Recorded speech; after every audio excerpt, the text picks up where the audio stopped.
परिभवग्नमभीष्टदोहम् तीर्थास्पदं शिवविरिञ्चिनुतं शरण्यम् वृत्यार्तिहं प्रणतपालभवाब्धिपोतमम्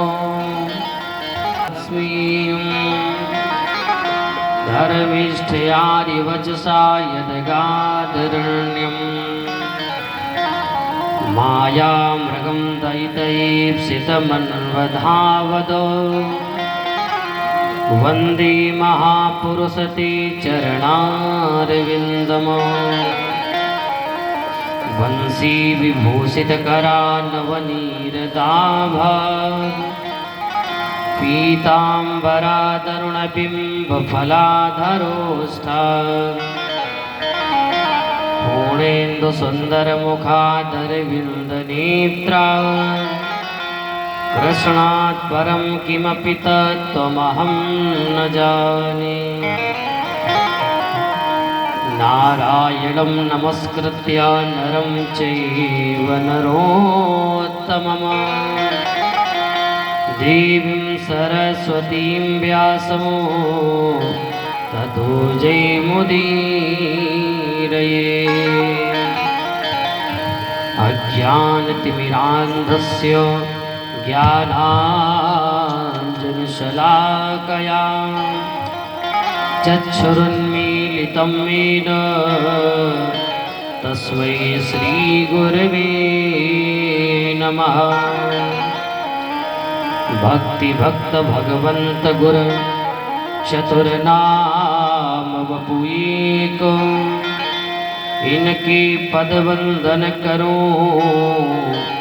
नासहि विघ्न अनेक वांछा कल्पतरुभ्यश्च कृपा सिन्धुभ्येव च पतितानां पावनेभ्यो श्रीवैष्णवेभ्यो नमो नमः। ये वृंदावन सोवन नहीं हर नंदगाम सो गावो हर बंसी वट सो वट नहीं गोकुल जय सो बोली बाकी बिहारी लाल की वृंदावन धाम की गोकुल धाम की संत भगवान की जय जय श्री राधे श्याम। अकारण करुणावर्णाले भक्तवांश कल्पतरु तड़ित विदित पीताम्बरधारी श्री बालकृष्ण लाल की वांगमयी सत्यमयी प्रेममयी प्रतिस्वरूपा श्री वृषभानंदनी श्री लाडली किशोरी श्री राधा रानी एवं कथा के मध्य विराजमान मातृशक्ति एवं पतातुल्य श्री बुजुर्गगण एवं इस देश की नन्ही मुन्नी बाल गोपाल इन सभी की हृदय में बैठी विराजमान प्रभु के चरणों में इस दास का बारंबार कोटि कोटि वंदन अभिनंदन। और श्याम वेद की उपासक माँ सरस्वती के पुत्र अपने अपने वाद्य यंत्रों के साथ में मंच पे मंचासीन इन सभी के हृदय में विराजमान प्रभु के चरणों में इस दास का बारंबार कोटि कोटि प्रणाम। एवं इस पृथ्वी के जो साक्षात देवता हैं ब्राह्मण देवता बटुक देवता ऐसे ब्राह्मणों के चरणों में संतों के चरणों में विप्रों के चरणों में भी इस दास का कोटि कोटि प्रणाम। और इस कथा के बड़े ही प्रिय श्रोता जो कथा के पहले ही आकर के विराजमान हो जाते हैं और कथा जब तक विश्राम ना हो जाए तब तक जाती नहीं है, ऐसे श्री अनंत बलवंत श्री हनुमान जी महाराज के चरणों में भी इस दास का कोटि कोटि प्रणाम। तो आइए, जैसा कि कथा की परंपरा है उस परंपरा का निर्वहन करते हुए और हम सभी भक्त आज की पावन कथा में, पंचम दिवस की कथा में हम सभी प्रवेश करेंगे। तो मैया कथा श्रवण करने से पहले क्या करना चाहिए? अपने मन और वाणी को पवित्र कर लेना चाहिए, क्योंकि जब तक मन और वाणी पवित्र नहीं होगी तब तक भगवान की कथा का आनंद आपको प्राप्त नहीं होगा। इसलिए पहले अपने मन और वाणी को पवित्र करना चाहिए। तो आइए हम सभी भक्त मिलकर के अपने मन और वाणी को पवित्र करेंगे। देख लिया संसार हमने, देख लिया सब मतलब के यार हमने, देख लिया। देख लिया संसार हमने, देख लिया सब मतलब के यार हमने, देख लिया। देख लिया संसार हमने, देख लिया सब मतलब के यार हमने, देख लिया। देख लिया संसार हमने, देख लिया सब मतलब के यार हमने, देख लिया। देख लिया हाँ देख लिया, देख लिया हाँ देख लिया, देख लिया हाँ देख लिया, देख लिया हाँ देख लिया। सब मतलब के यार हमने देख लिया, सब मतलब के यार हमने देख लिया।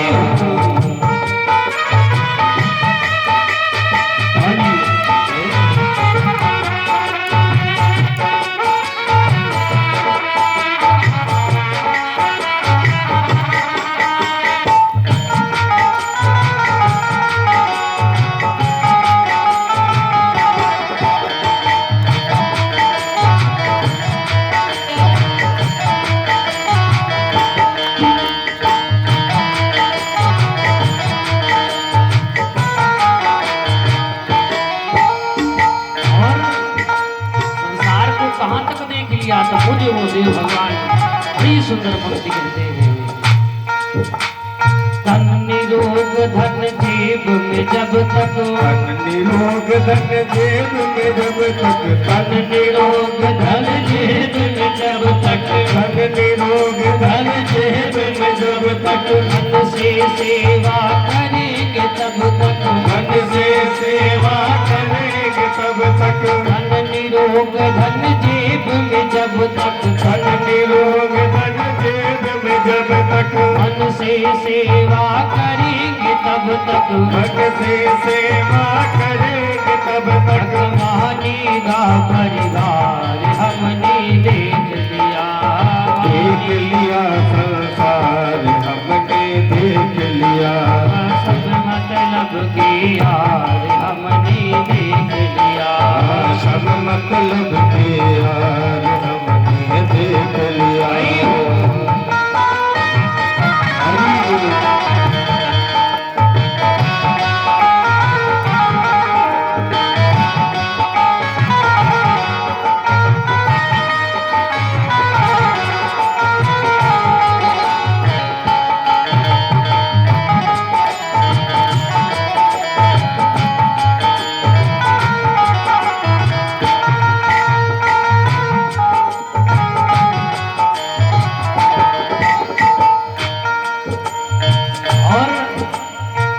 जिसका विश्वास किया है, जिसका विश्वास किया है, जिसका विश्वास किया है, जिसका विश्वास किया है, उसने हमें निराश किया है, उसने हमें निराश किया है। यही जीवन की सत्यता है कि आप जिस पर सबसे अधिक विश्वास रखते हो तो अंत समय में आके वो भी आपको निराश कर देता है। और अगर विश्वास नहीं है तो किसी दिन रात्रि में ऐसे व्यक्ति को ढूंढ करके देखना जिसमें सबसे अधिक भरोसा हो तो भी आपका फोन नहीं उठाएगा। तो पूज्य गुरुदेव भगवान कहते हैं, जिसका विश्वास किया है, जिसका विश्वास किया है, उसने हमें निराश किया है, उसने हमें निराश किया है। बनकर रिश्तेदार हमने देख लिया, बनकर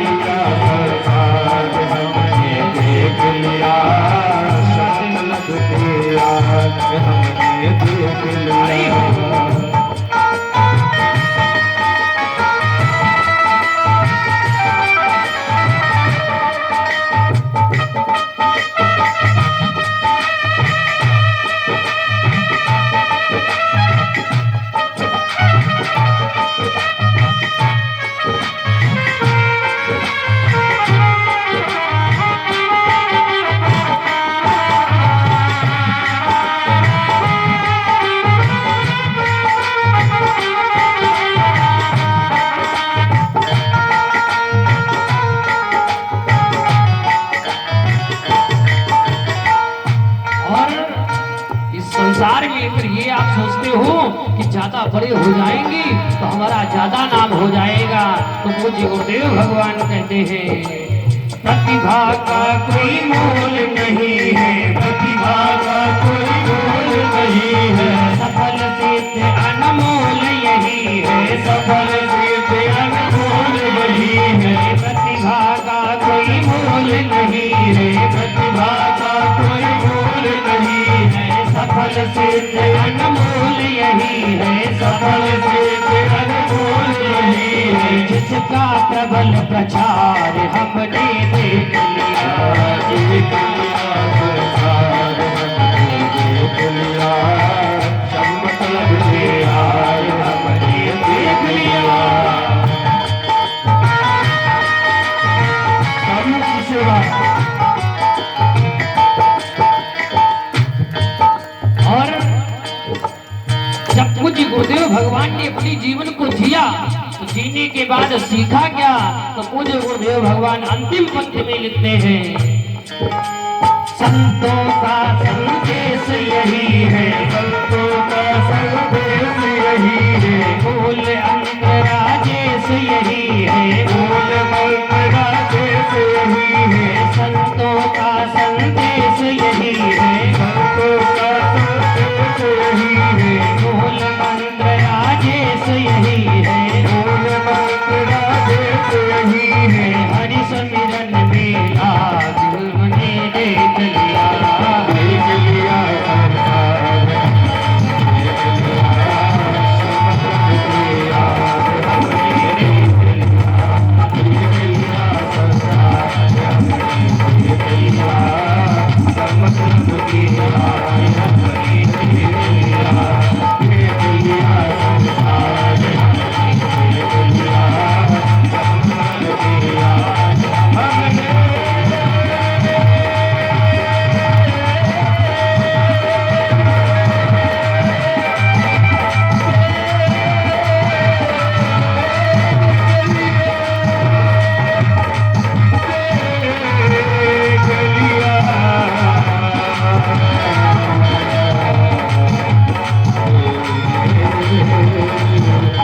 किया,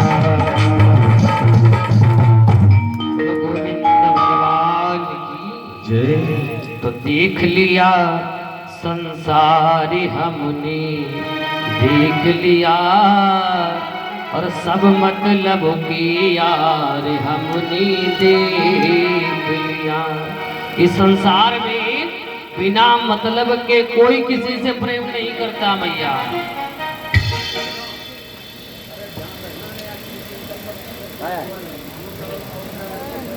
इस संसार में मैया कोई किसी से बिना मतलब के प्रेम नहीं रखता है।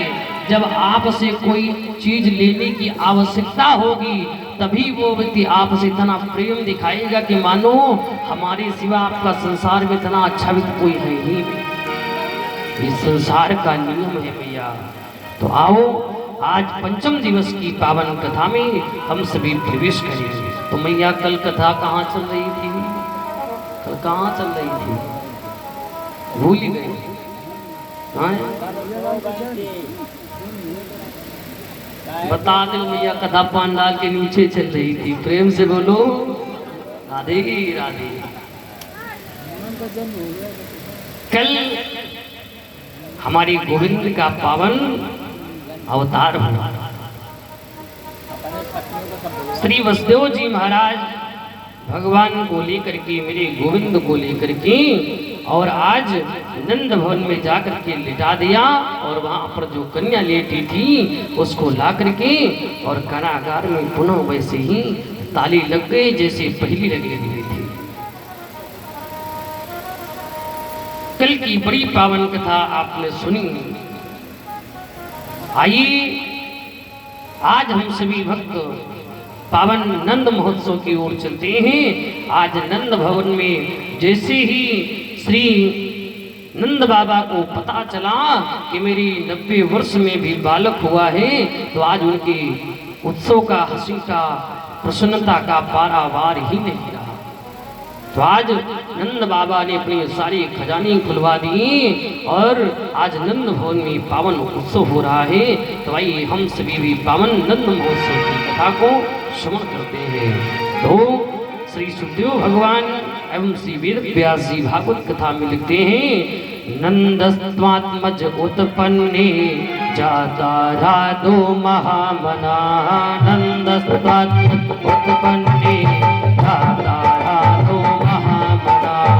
आहुय विप्रान भेद ज्ञान माता सचिद संकृता। आहुय विप्रान भेद ज्ञान माता सचिद संकृता।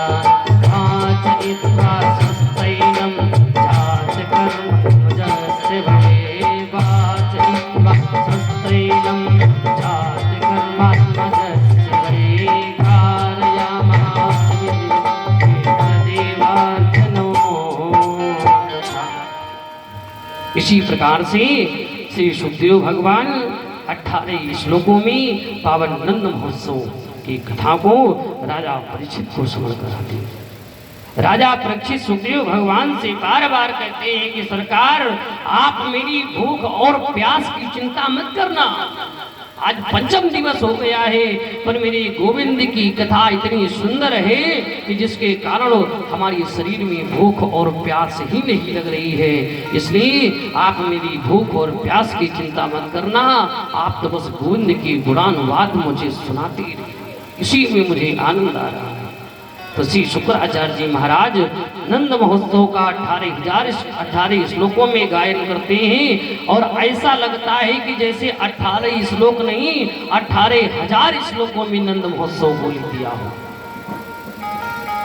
सुखदेव कहते हैं, राजन परीक्षित, नंद भवन में लाला का जन्म नहीं हुआ, बल्कि मूर्तिमान अहलाद ही आज मानो बाल रूप में ही प्रकट हो गया हो। सबसे पहले विद्वान वेद पाठी ब्राह्मणों को बुला करके नंद बाबा ने स्वस्ति वाचन जात कर्म संस्कार करवाए। पहले की देखो भैया, अपने सनातन में 16 संस्कार है, 16 संस्कार। जब बालक का जन्म होता था तो पहले वेद पाठी ब्राह्मणों को बुलवा करके और स्वस्ति वाचन वेद का पाठ करवाया जाता था। पर आजकल भैया संतान ही अस्पताल में होती है, तो पंडित जी बताओ कहाँ मारे हुए हैं। पहले जात कर्म संस्कार हुआ करता था, नामकरण संस्कार हुआ करता था, और इस कलयुग में सभी सब भूल गए हैं। ना तो जात कर्म संस्कार होता है और ना ही नामकरण संस्कार होता है। सब बस अपनी मर्जी का जो मनाया वही रख लिया, टिंकू पिंकू चिंकू मिंकू रख लिया। आज वेद पाठी ब्राह्मणों को बुला करके नंद बाबा ने वेद पाठ करवाया, स्वस्ति वाचन का पाठ करवाया और 2 लाख गाय और अन्न के 7 बड़े विशाल पर्वत बना करके और ब्राह्मणों को भेंट दी। गोपी ग्वाल 84 कोष के ब्रज प्रदेश से भागती दौड़ते आज चली आ रहे हैं। गोपियां लाला को आशीर्वाद देने के लिए आ रही हैं। ता आशीषः प्रयुंजाना शिरम पाहीति बालकी। अरे मैया, तेरे लाला 1000 वर्ष तक हम ब्रजवासियों की रक्षा करे मैया। क्यों? क्योंकि तेरो लाला इतने वर्षों के बाद भयो है। तो आज सभी गोपियां आती हैं और लाला को आशीर्वाद देती हैं। जो ग्वाल बाल हैं वो सभी एक दूसरे पर दही और खीर की प्रसाद करते हैं, माखन और दही की प्रसाद कर रहे हैं, आनंद महोत्सव मना रहे हैं। नंद भवन क्षीर सागर की तरह दृष्टि गोचर हो रहा है। उदार मना होकर नंद बाबा आज जो हाथ लगाता वही लुटा देते हैं। जो नंद बाबा के हाथों में पड़ गया वही नंद बाबा आज प्रसन्नता में दान कर देते हैं कि ले जाओ ब्रजवासियों, आज जो भी हाथ में आ रहा मैं प्रसन्न हूँ, सब ले जाओ। वेद व्यास जी लिखते हैं, नंदो महामनास्तेभ्यो वासोलंकार गोधनमो सूतमागध वंदिभ्यो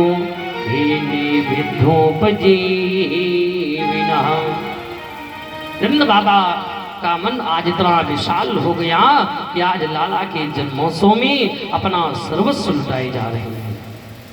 याचकों को अयाचक कर दिया। सूत मागध बंदी जन इतने बहुमूल्य रत्नाभूषणों को नंद बाबा के घर से भर भर कर ले जा रहे हैं। रास्ते में जब बातें कर रहे हैं, दो चार मित्र आपस में मिले तो ब्रजवासियों की भाषा भी बड़ी टेढ़ी होती है भैया। कुछ तो समझ में आती है, कुछ समझ में नहीं आती है। तो एक जो ग्वाला था उसने दूसरे ग्वाले से पूछा, चोरे भैया कहाँ लायो तू?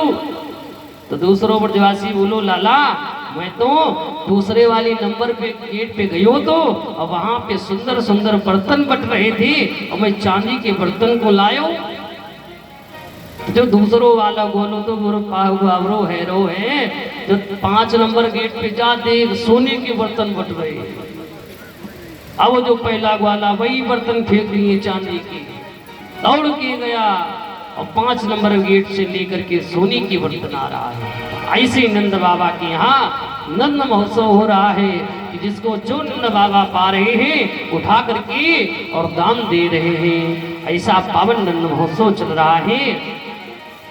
उसी समय आज नंद बाबा को याद आ गया कि यहाँ नंद भवन से कंस को हर महीने कर जाता था। नंद बाबा ने सोचा कि जिस तारीख को कर जाता था आज वो तारीख तो निकल गई है। तो आज नंद बाबा को जब याद आया सभी ब्रजवासियों को बुला के और बोली, चलो आज कंस के यहाँ कर देने जाना है। तो आज नंद बाबा कंस के यहाँ कर देने के लिए जा रहे हैं। रोहिणी चा महाभागा नंद गोपाभिनंदिता व्यचरद दिव्यवासः कंठाभरण भूषिता।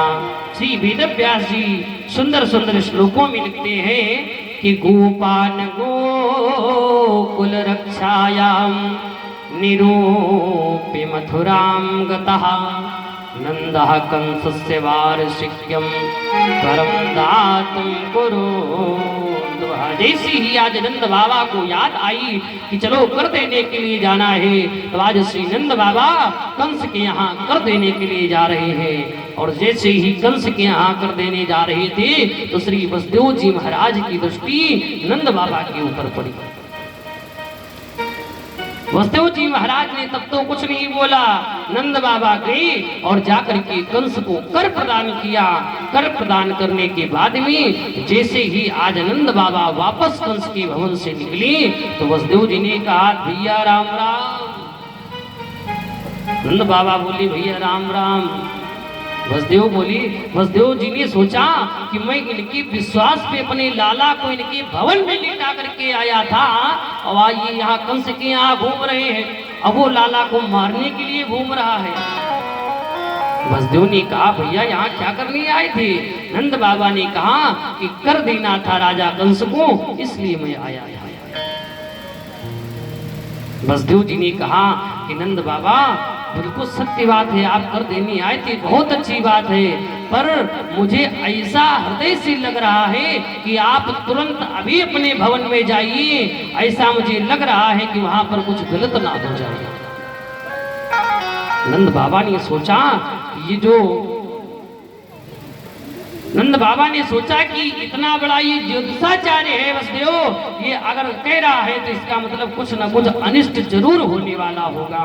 तो आज श्री वसुदेव जी को प्रणाम करके और नंद बाबा अपनी नंद भवन की ओर आ गए। और जैसे ही नंद भवन में आ ही रहे थे तब तक नंद बाबा तो बाद में आए, पर जो भगवान की मौसी जी है, कौन?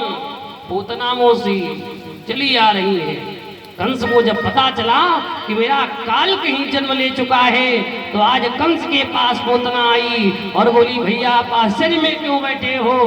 कंस ने कहा कि मेरे काल ने कहीं जन्म ले लिया है। तो पूतना ने कहा, भैया जब तक मैं हूं तब तक आपको चिंता नहीं करना। पूतना ने कहा, भैया मैं अपने स्तनों में, अपने दुग्ध में जहर लगा करके जाऊंगी और उस छोटे से नन्हे से बाल गोपाल को मैं अपने स्तनों को पिला दूंगी और जैसे ही वो मेरे स्तनों में लगा हुआ जहर पिएगा वैसे ही वो मर जाएगा और आपकी विजय प्राप्ति हो जाएगी। कंस ने कहा, बात तो बहन बहुत अच्छी कह रही हूं, पर वहां जाओगी कैसे? पूतना ने कहा भैया आप चिंता मत करो, मैं साम दाम दंड भेद किसी न किसी प्रकार से आपकी काल को मार करके ही आऊंगी। आज पूतना ने अपनी स्त्रों में कालकूट नामक विष लगा करके और आज भगवान को मारने के लिए जा रही है। इधर नंद बाबा नहीं आ पाए और पूतना मौसी उधर से चली आ रही है। कंसेन प्रहिता घोरा पूतना बाल घातिनी शिशुचार निंगति पुर ग्राम व्रजादिशु। आज पूतना अपनी सुंदर स्वरूप को बना करके, और एक बात और बता दें आपको कि जो आपके अंदर का स्वरूप है आप बाहर से उसको कितना भी सजा लो, पर जो अंदर वाला है उसको आप नहीं सजा सकते हो, वो जैसा है वैसा ही रहेगा। तो आज पूतना ने अपने बाहरी शरीर को सुंदर सजा करके और आज मेरे गोविंद को मारने के लिए जा रही है। नगर ग्रामों में भ्रमण करते करते पूतना आज नंद भवन की ओर गई। देखा क्या बहुत सारी सखियां खूब नंद बाबा के यहाँ बधाई देने के लिए जा रही हैं। मैया बधाई हो, मैया बधाई हो। पूतना ने सोचा कि जो इसी भीड़ में हम भी चले चलते हैं और जाकर के हम भी बधाई देने के बहाने भगवान को स्तनपान करा के मार देंगे। आज पूतना मौसी जैसे ही नंद भवन के अंदर प्रवेश हुई तो सभी मैया यशोदा को बधाई दे रही थी। फिर पूतना भी जाके बोली मैया बधाई हो। मैया ने मन में सोचा कि मैंने आज तक इस गोपी को तो कभी इस नंद भवन में या इस ब्रज में नहीं देखा। तो पूतना मौसी ने कहा कि मैया ऐसे क्यों देख रही हो, क्या पहली बार देखा है? तो मैया ने सोचा कि अगर मैं ये कह देती हूँ कि मैं आपको जानती नहीं हूँ या मैंने पहली बार देखा है तो हो सकता है कि ये गोपी नाराज ना हो जाए, पता नहीं हो सकता कोई नई गोपी आई हो। इसलिए मैया यशोदा ने कहा ठीक है जाओ आप भी लाला से मिलाओ। तो आज पूतना भी भगवान से मिलने के लिए जा रही है। और जैसे ही भगवान आज पालने में लेते हैं और पूतना मौसी जैसे ही भगवान की ओर बढ़ी, भगवान की दृष्टि जैसे ही पूतना पे पड़ी तो भगवान ने अपने नेत्रों को बंद कर दिया। यहाँ पे अलग अलग विद्वान अपना अपना मत देते हैं। एक महात्मा जी ने कहा कि भगवान ने अपने नेत्रों को इसलिए बंद कर लिया क्योंकि मायापति के सामने माया का कोई प्रभाव नहीं रहता है, इसलिए भगवान ने अपने नेत्रों को बंद कर दिया। तो दूसरे विद्वान दूसरा समान दे देते हैं, बोले ऐसा नहीं है, बोले भगवान ने अपने इसलिए नेत्र बंद किए क्योंकि मेरे गोविंद ने सोचा कि मैं तो यहाँ पे माखन मिश्री खाने आया था और ये अभी माखन मिश्री तो चखने को नहीं मिला और ये पूतना मौसी पहले ही आ गई जहर पिलाने। तो भगवान ने सोचा कि ये जहर पीना मेरा काम नहीं, ये जहर पीना तो भोलेनाथ का काम है। तो मेरे गोविंद ने इसलिए नेत्र बंद करके भोलेनाथ का ध्यान किया कि आओ प्रभु पाओ। तो भगवान ने इसलिए भी नेत्र बंद कर लिया। कई विद्वान ये कहते हैं कि भगवान ने इसलिए नेत्र बंद किए, बोले जब भी किसी का अच्छा काम करना होता है तो पहले उसके मंगलाचरण किया जाता है। तो भगवान ने अपने नेत्र बंद करके गणेश जी का आवाहन करके मंगलाचरण किया। अनेक विद्वान अपना अपना मत देते हैं। आज भगवान ने अपने नेत्रों को बंद किया और पूतना जैसे ही पालने के पास में आई तो आज देखा कि अरे ये लाला तो सो रहा है। लाला को गोद में उठाया, गोद में उठाने के बाद में और जैसे ही लाला के मुख को अपने स्तनों से लगाया, मन में सोचा कि अब तो ये मर जाएगा। आज भगवान पूतना के स्तनों का पान कर रहे हैं। और जैसे ही भगवान ने पूतना के स्तनों का पान करना प्रारंभ किया तो पहले तो भगवान ने पूतना के स्तनों में लगे हुए जहर का पान किया और उसके बाद दुग्ध का पान करने लगे। और जैसे ही दुग्ध की सीमा समाप्त हो गई तो आज भगवान पूतना के धीरे धीरे प्राणों को पी रहे हैं। पूतना ने ने सोचा कि अरे ये मेरे शरीर का खिंचाव कैसा हो रहा है। तो आज पूतना ने अपना विकराल रूप बनाना चाहा। तो आज पूतना अपने शरीर को धीरे धीरे बढ़ा रही है। इतना बढ़ाया कि पूतना इतनी लंबी हो गई कि पूरे नंद भवन में बाहर से ही दिखाई पड़ रही। इतनी बड़ी पूतना। पर भगवान ने पूतना की स्तनों को छोड़ा नहीं। पूतना की स्तनों को पकड़ करके आज पूतना की स्तनों का पान करके आज भगवान प्राणों को पी रहे हैं। अंतोगत्वा भगवान ने इस प्रकार से पूतना के स्तनों में मुंह लगा करके और प्राणों को खींचा कि पूतना के प्राण एकदम विकल हो गए और छटपटा करके आज पूरे में गिर पड़े। गोविंद भगवान की। तो आज जैसे ही पूतना मूर्छित होकर के गिरी, तो आज जैसे ही यशोदा मैया के कानों में आवाज आई, यशोदा मैया ने बाहर आकर के देखा कि अरे पालने में मेरा लाला नहीं सो रहा है। तो जाकर के इधर उधर देखा तो देखा क्या दूर एक पूतना पड़ी है और पूतना के गोद में बैठ करके और भगवान पूतना की स्तनों के पास में खेल रही है। भैया ने देखा अरे ये इतनी बड़ी स्त्री कौन लेती है और इसके ऊपर ये मेरा लाला यहाँ क्या करने आया है। तो आज मैया यशोदा ने अपने लाला को उठाया और झाड़ फूंक करके अपने घर को ले आई। इधर जब ब्रजवासियों ने देखा तो ब्रजवासी बड़ा विचार करने लगे। ब्रजवासियों ने कहा भैया एक बात बताओ, किसी ने कहा कि पूतना ये दौड़ रही होगी तो गिर गई इसलिए मर गई। तो दूसरा ग्वाला बोला भैया एक बात बताओ, अगर पूतना दौड़ते हुए गिरती तो फिर वो ऐसे गिरती कि उसकी पीठ ऊपर होती और नीचे होता, पर पूतना तो मूर्छित होके लेती है, कारण क्या है। तो ब्रजवासी सब अपना अपना दिमाग लगा रहे हैं। तब तक उधर से कंस के हाथ से नंद बाबा कर दे करके आज जैसे ही नंद भवन में आए और नंद बाबा को पता चला कि आज पूतना आई और पूतना के प्राणों को भगवान ने खींच करके और उसका अंत कर दिया है। आज नंद बाबा ने कहा कि जाओ, इतना बड़ा इसका इतना विकराल स्वरूप था कि जैसे ही पूतना गिरी तो न जाने कितने कोसों तक के दूर के वृक्ष जो थे पूतना के नीचे दब के, जितने मनुष्य मकान जो भी आ गया, मकान दुकान परिवार संसार सब दब गया पूतना के नीचे। आज नंद बाबा ने कहा जाओ और इसके अंगों को काट काट करके एक जगह जमा करके और इसमें आग लगाओ। आज पूतना के अंगों को काट करके एक जगह इकट्ठा करके जो वृक्ष गिर गए थे सभी को काट करके पूतना के ऊपर डाल करके आज उसमें जैसे ही अग्नि लगाई गई तो आज पूतना के शरीर से दुर्गंध निकलनी चाहिए थी, पर आज पूतना के शरीर से सुगंध निकल रही है।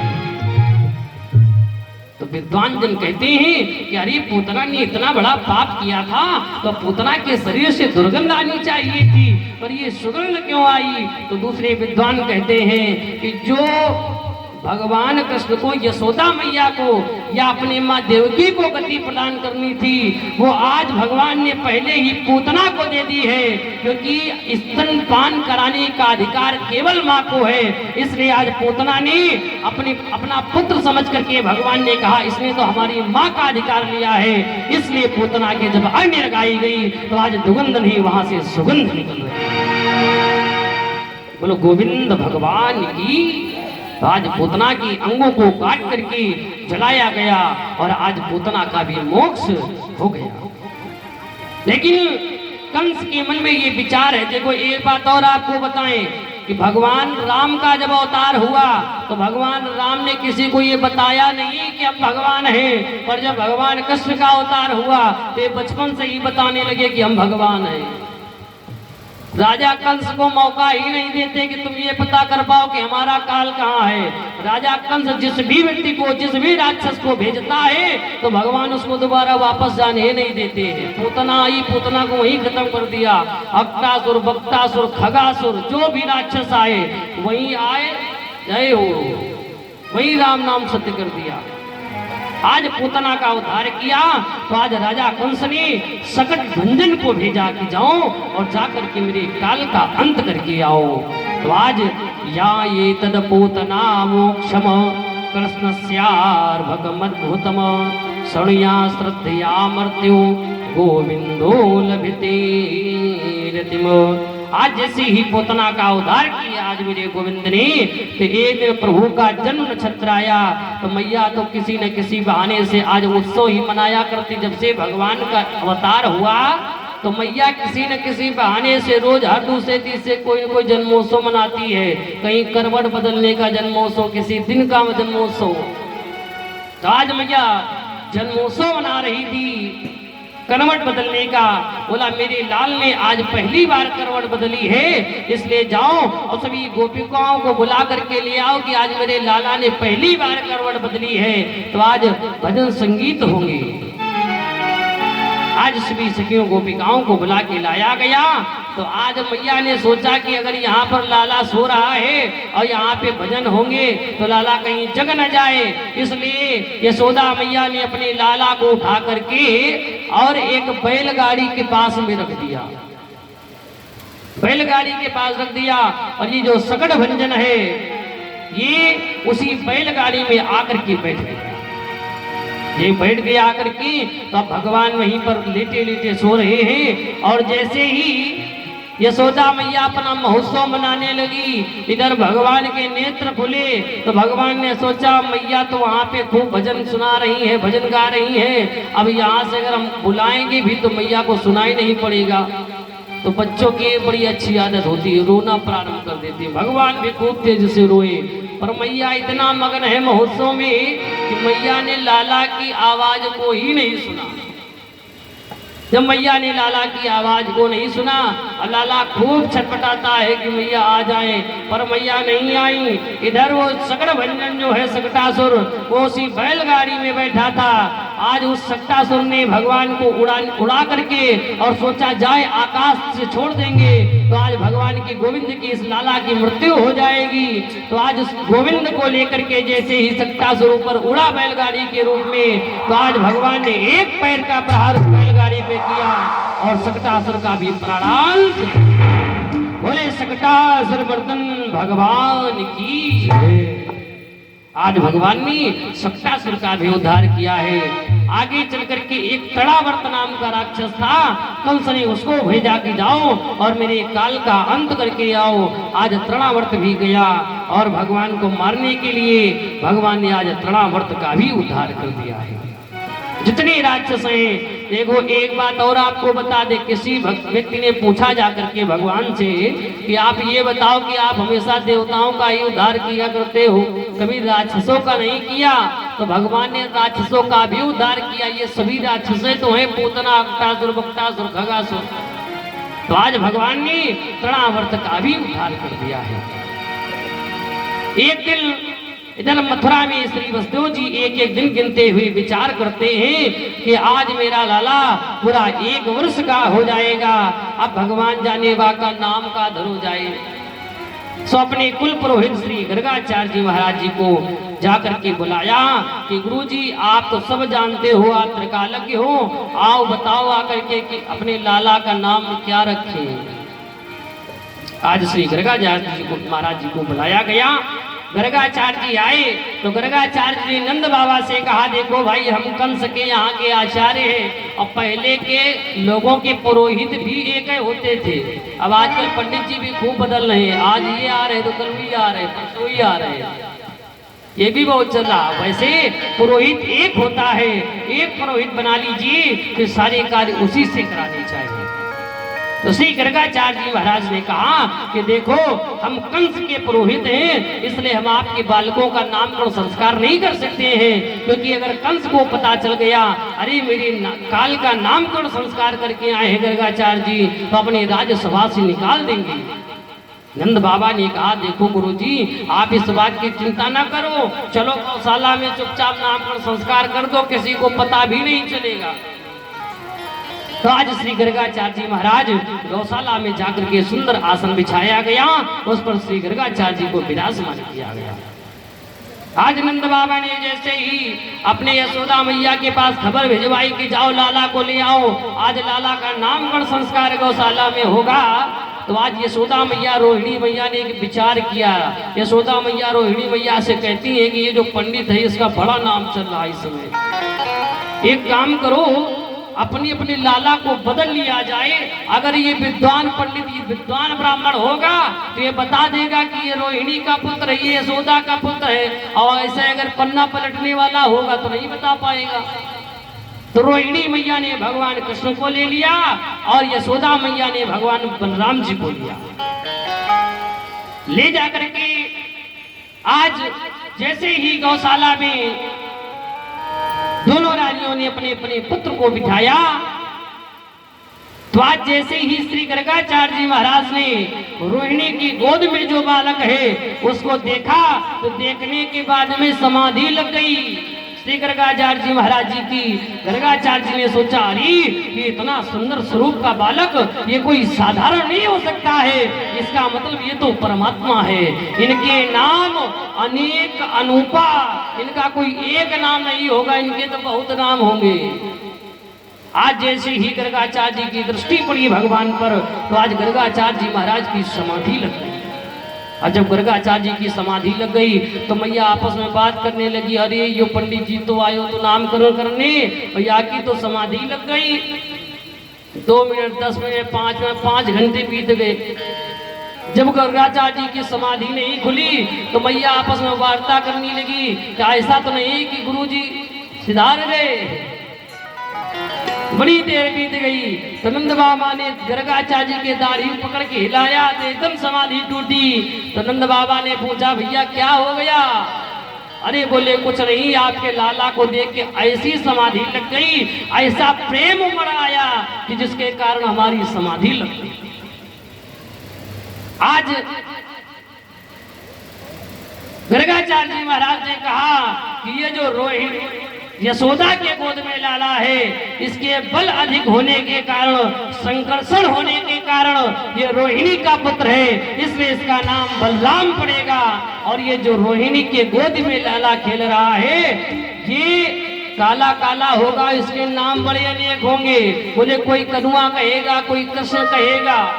तो यशोदा मैया ने कहा ये कृष्ण तो बड़ा उल्टा टेढ़ा हो जाएगा, ये तो हमारी जीभ पलट जाएगी नाम लेने में। तो गर्गाचार्य जी ने कहा कि आप कृष्ण ना कहना पाना तो कनुआ कह देना। कनुआ नाम हो गया, कोई माखन चोर कहता, कोई गोविंद कहता है, कोई बाल कृष्ण कहता है, तो इनके अनेकों नाम है भैया।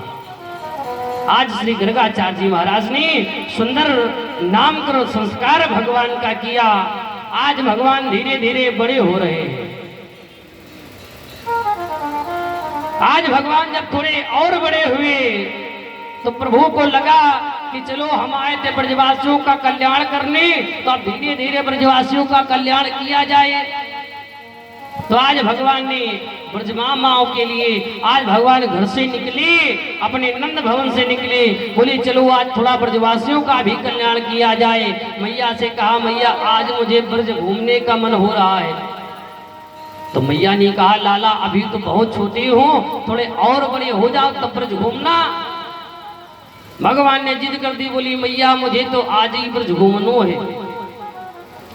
आज सभी ग्वालों वालों को लिवा करके, सुधा सखा मधुमंगल श्री दामा सभी को लिवा करके आज भगवान ने कहा, देखो भैया एक काम करो, आज से एक नया व्यापार शुरू करो। सभी सखाओं ने कहा, कौन सा?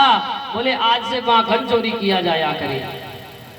तो जो सभी ग्वाल बाल थे बोले, लाला बावरो हैरो, बोले तेरे यहाँ इतनी 9 लाख गैया है और तुम माखन की चोरी करेगा जाकर। भगवान, लेकिन भगवान का तो ये भाव है, अगर सभी के ब्रजवासियों के यहाँ से थोड़ा थोड़ा माखन पालेंगे तो सभी ब्रजवासियों का कल्याण हो जाएगा। भगवान तो केवल ये भाव रखते हैं। आज सभी से कहा कि चलो आज माखन चोरी की लीला करते हैं। तो सभी ग्वाल वालों ने मना कर दिया, बोले लाला हमारे बस की ना है, क्योंकि हमारे घर वाले को अगर पता चल गई तो घर से निकाल दिए जाएंगे, इसलिए ये तेरी लीला तू ही जाने। भगवान ने कहा, देखो हर चीज का एक नियम होता है। अरे चोरी करना नहीं आता है तो हम तुमको सिखाएंगे, पहले थोड़ी छोटी छोटी चोरी करो, बड़ी बड़ी किया जाएगा। भगवान ने कहा एक काम करो, पहले आज की रात्रि सब लोग अपने अपने घर में चोरी करना, और जो पकड़ जाए तो ना आना, और जो ना पकड़े समझ लो वही पक्का चोर है। आज सभी ब्रजवासियों से जो भी ग्वाल बाल थे, भगवान ने कहा जाओ आज अपने अपने घर में चोरी करो जा करके। तो आज सभी ग्वाल बाल रात्रि में अपने अपने घर में चोरी किए, तो कुछ तो पकड़ गए और कुछ बच गए। जो बच गए भगवान के पास आए तो भगवान से बताया आकर के, बोले चलो अब आज घर में चोरी सक्सेसफुल हो गई, चलो अब दूसरे के घर चलो। आज भगवान ब्रजवासियों के घर में, गोपिकाओं के घर में माखन की चोरी करने के लिए जा रहे हैं। भगवान एक गोपिका के घर में जैसे ही घुसे अपने ग्वाल बालों को लेकर के, तो वहां पर खूब बड़े बड़े मटके रखे थे। भगवान के माखन खाया, और जब खा के पेट भर गया तो भगवान ने उन्हीं मटकों को उठाया, वहीं पे पटक दिया धड़ाम से। आज जैसे ही मटकों को पटका तो गोपिकाओं के कानों में आवाज गई। गोपिका जैसे ही दौड़ करके आई तो देखा क्या मटके टूटी पड़ी। गोपिकाओं ने कहा अरे राम राम, ये हमारे सास के जमाने के मटके, और बताओ तूने आज फोड़ दिया। भगवान तुरंत वहां से भाग गए। कुछ गोपियां शिकायत लेकर के गई मैया के पास कि मैया तेरो लाला तो चोरी करे, अरे माखन खावे तब वो सही, अरे ये तो माखन खाने के बाद जिस मटके में रखे मेरे सास के जमाने के, वह मटका भी यानी सब फोड़ दिए। मैया ने कहा देखो मेरा लाला तो इतना छोटा है, अपने वो माखन की चोरी कैसे कर सकता है? मेरे यहाँ कोई माखन की कमी है क्या? सभी गोपिकाओं ने मिलकर के कहा मैया कोई बात नहीं, आज नहीं पकड़ पा। मटके के ऊपर मटका खूब रख दिए और उसके ऊपर एक घंटी बांध दी। सोचा कि जब आएगा लाला माखन खाने और जैसे ही माखन उतारेगा तो घंटी बजेगी तो हमें पता चल जाएगा। आज भगवान आए ग्वाल वालों के साथ में, और जैसे ही आके देखा